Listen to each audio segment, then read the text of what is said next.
warahmatullahi wabarakatuh. Selamat pagi menjelang siang.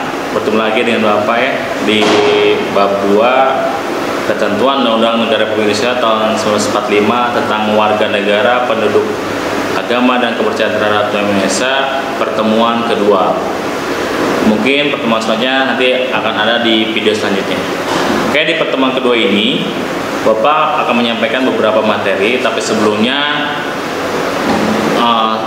pesan buat kalian tetap jaga kesehatan, jaga kebersihan, karena ketika kita menjaga kebersihan maka kita akan terjauh dari segala penyakit. Amin ya. Ternyata kita masih belum bisa bertatap muka dalam belajar ini, masih menggunakan virtual. Jadi marilah bersama-sama kita berdoa agar virus corona ini cepat cepat usai ya. Grogi Bapak, jadi cepat usai. Mari sebelum kita mulai, kita berdoa dengan baca Al-Fatihah. Berdoa mulai.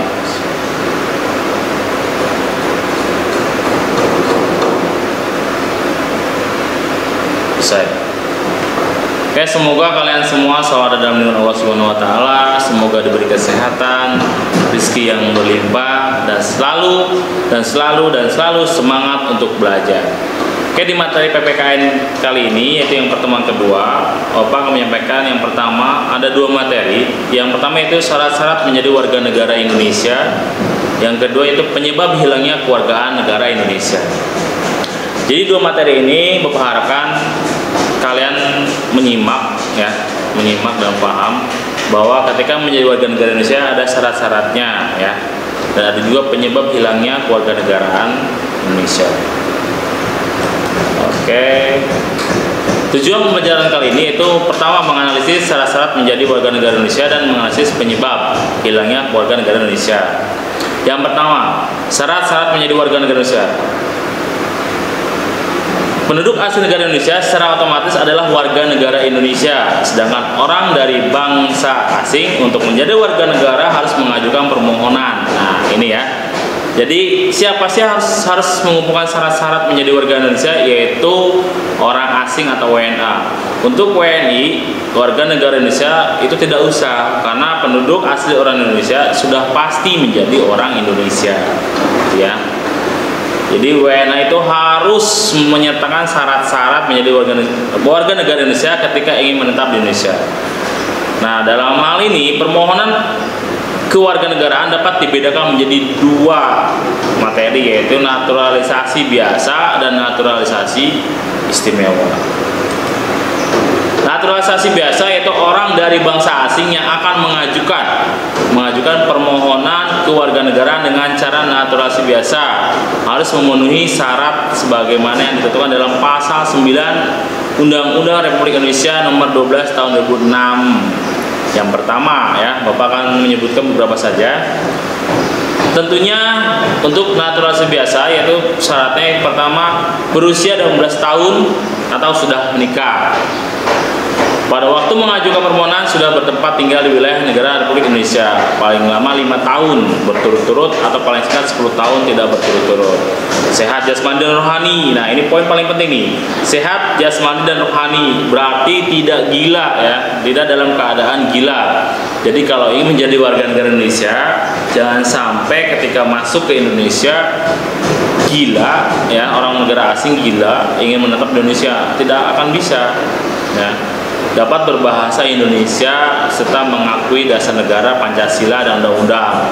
Di poin ini tentu sangat setuju, karena ketika sudah mencintai Indonesia, sudah tinggal di Indonesia, maka harus dapat berbahasa Indonesia ya, dan mengakui bahwa dasar negara Indonesia itu Pancasila dan undang-undang Republik 1945, tidak pernah dijatuhi pidana.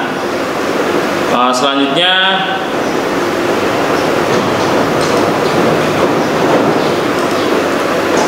naturalisasi istimewa yaitu naturalisasi yang diberikan sesuai dengan ketentuan pasal 20 Undang-Undang Republik Indonesia nomor 12 tahun 2006. Naturalisasi istimewa yaitu diberikan pada orang asing yang telah berjasa kepada negara Republik Indonesia atau dengan alasan kepentingan negara. Jadi diberikannya kepada orang yang telah berjasa kepada negara Indonesia. Berarti istimewa ya. sangat istimewa, didahulukan, dipentingkan gitu. Setelah memperoleh pertimbangan Dewan Perwakilan Rakyat Republik Indonesia, naturalisasi istimewa batal diberikan jika menyebabkan orang asing tersebut berkewarganegaraan ganda. Nah, jadi naturalisasi istimewa ini bisa batal diberikan jika orang yang diberikan naturalisasi istimewa itu mempunyai dua negara. Misalkan orang asing karena berjasa terhadap Indonesia tinggal di Indonesia, berarti dia harus melepaskan negara sebelumnya. Tapi jika terdapat atau dia masih memiliki status dua negara, maka itu batal diberikan.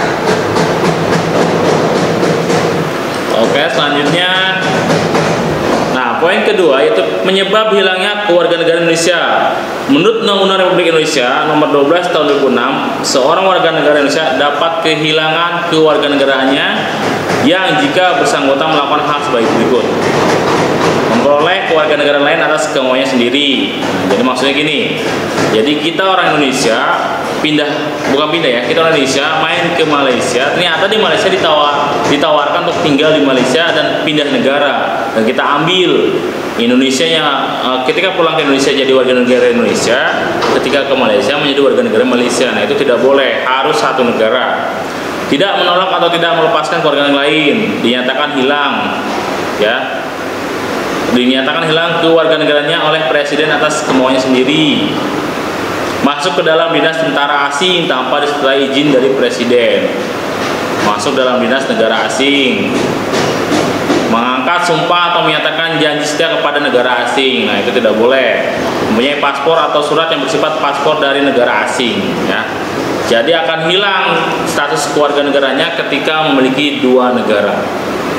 Mungkin materi ini sangat singkatnya karena memang materinya sudah disampaikan pertemuan pertama, dan ini adalah materi dari kelanjutannya. Jadi kesimpulannya, warga negara adalah anggota suatu negara yang mempunyai keterikatan timbal balik dengan negaranya menurut Undang-Undang Nomor 12 Tahun 2006 tentang Kewarganegaraan Republik Indonesia. Pengertian kewarganegaraan adalah segala hal yang berhubungan dengan warga negara. Asas kewarganegaraan Indonesia berdasarkan Undang-Undang Nomor 12 Tahun 2006 terdiri atas asas ius sanguinis, asas ius soli.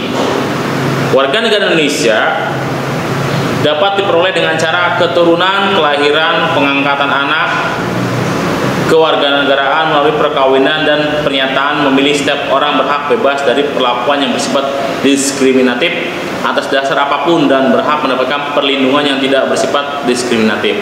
Yang terakhir, orang yang sudah memiliki kewarganegaraan tidak jatuh pada kuasa atau wewenang negara lain. Negara lain tidak berhak memperlakukan kaidah-kaidah hukum pada orang yang bukan warga negaranya.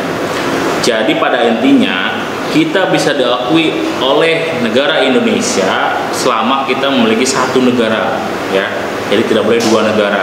Dan warga negara asing bisa masuk ke Indonesia, bisa menjadi orang Indonesia jika telah memenuhi syarat-syarat yang diberikan oleh negara, dan tidak boleh memiliki dua negara. Mungkin bisa disebut apartheid, ya. Oke, mungkin sekian ya materi untuk pertemuan kedua, karena memang sangat singkat karena pertemuan pertama sudah dibahas. Ini kelanjutannya. Bapak ucapkan terima kasih atas waktunya. Assalamualaikum warahmatullahi wabarakatuh.